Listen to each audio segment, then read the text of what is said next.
Como nós vimos, a situação em relação ao consumo de recursos naturais é bastante crítica e para falar mais sobre isso, a gente recebe aqui no estúdio a especialista em sustentabilidade e diretora de meio ambiente de Taubaté, Heloísa Martins. Heloísa, muito obrigado pela presença aqui. Obrigada pela oportunidade de estar trazendo um assunto aí importante para todos. Heloísa, primeira coisa, a gente viu essa notícia bastante impactante, a gente está consumindo muito mais recursos do que a gente tem capacidade de produzir. Eu quero saber que avaliação que você faz, se a gente continuar nesse ritmo, onde é que a gente vai parar? Esse estudo aponta justamente essa dificuldade da gente conseguir manter esse ritmo de consumo e a capacidade de regeneração da terra. Então, é um alerta, porque se a gente não mudar os nossos impactos, né, o nosso consumo, os nossos hábitos, certamente a gente não vai ter aí para as futuras gerações um planeta com a capacidade, com sustentabilidade para fazer abastecer toda essa geração aí com suas necessidades de consumo, de materiais, de bens e tudo mais. Se a gente continua nesse ritmo, como é que as futuras gerações vão sentir esse impacto? Em que mundo que elas vão viver, digamos assim? Já se calcula que se a gente continuar nesse ritmo, em 2030 é como se a gente precisasse de 2 planetas Terras para poder satisfazer as nossas necessidades. Então, certamente, essa nova geração terá mais restrições quanto ao acesso aos bens naturais, acesso à água potável e às condições climáticas adequadas para ter uma qualidade de vida aí que seja satisfatória, né, para essa geração aí que está para vir. A gente vê alguns filmes futuristas mostrando que no futuro o mundo vai estar todo destruído porque não vai ter recurso natural. É mais ou menos esse o cenário que se imagina? É o que se projeta, justamente a função aí, né, desses filmes, justamente é projetar aí um cenário mais catastrófico, servindo de alerta. Então, de fato, é um risco que a gente ocorre, porque os recursos são escassos e a população não para de crescer.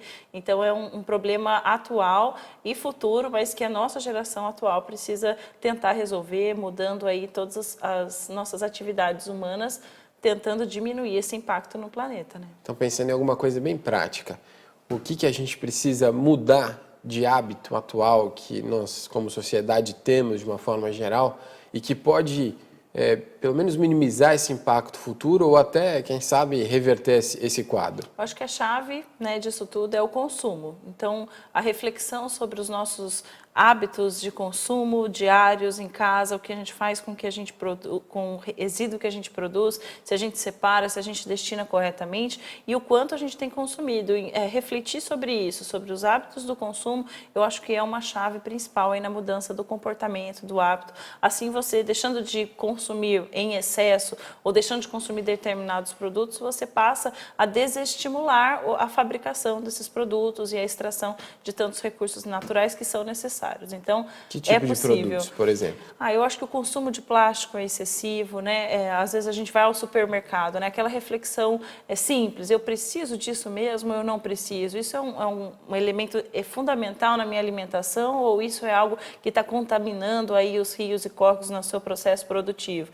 Então, essa reflexão sobre o que consumir, quanto consumir e depois como descartar, ele precisa fazer parte do hábito diário de cada família, né? De indivíduo e sua família, suas empresas.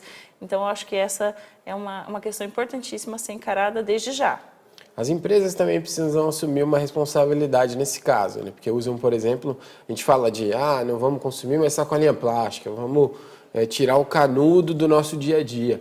Mas se as empresas continuarem embalando tudo com plástico, também não vai adiantar muita coisa, né? Exatamente. O impacto das indústrias ele é muito maior do que o consumo de uma família, por exemplo. Mas é a somatória de tudo isso que vai fazer com que a gente tenha um futuro aí mais sustentável. De fato, as empresas precisam repensar suas práticas. Então, como captar água, né, reutilizar a água, reduzir suas embalagens, fazendo o seu papel de agente, né, estimulador do processo de sustentabilidade, fundamental. E pensando, por exemplo, nas futuras gerações, a gente tem que mudar a nossa mente, mas pensando que as futuras gerações ainda podem ser mais bem educadas do que nós fomos em relação a isso, o que precisa ser feito para que as crianças atuais, né, que vão povoar esse planeta, as nossas terras, o que fazer para que elas já cresçam com esses novos hábitos, com essa nova mentalidade, para que talvez elas consigam reverter um pouco melhor esse quadro? Acho que o instrumento que temos à nossa disposição é a educação, né? Então a gente fala em educação ambiental. Então a educação ambiental ela tem que estar inserida nos processos pedagógicos, né? Então dentro da grade curricular nas escolas, todas as escolas. Então é o processo realmente contínuo, né? De ensino de como fazer, porque também é muito complicado você dizer assim, olha, precisa preservar o planeta, mas como, né? O que eu tenho que fazer? Então, esse ensinar precisa fazer parte do processo pedagógico,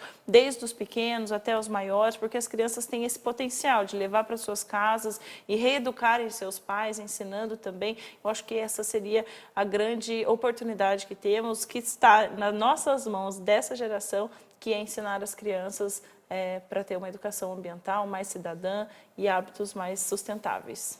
A gente trouxe aqui como especialista em sustentabilidade, mas também como diretora de meio ambiente de Taubaté. O que a cidade tem feito, o que Taubaté tem feito para melhorar a situação do meio ambiente de uma forma geral? O município, né, o governo atual, tem um compromisso muito sério com a questão ambiental. Então, a gente persegue práticas, ações, legislações que venham ao encontro, né, dessa questão ambiental. Então, por exemplo, as escolas têm um programa que chama Planeta Taubaté, que é um programa de educação ambiental que está envolvendo todas as escolas também de ensino integral.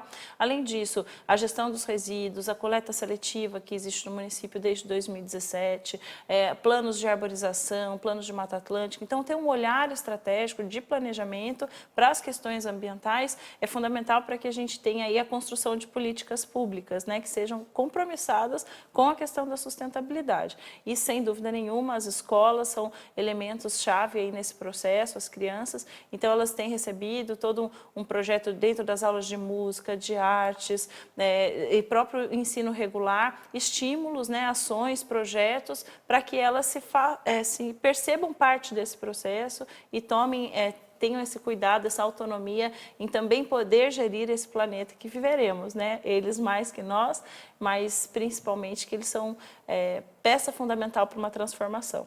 Tá certo. Muito obrigado pela presença aqui, Heloísa. Obrigada, eu agradeço a oportunidade. O Repórter Setorial de hoje fica por aqui, mas você pode interagir com a gente pelas redes sociais. Acesse a nossa página no Facebook e também o nosso canal no YouTube. Nós voltamos amanhã. Uma boa terça-feira e até lá.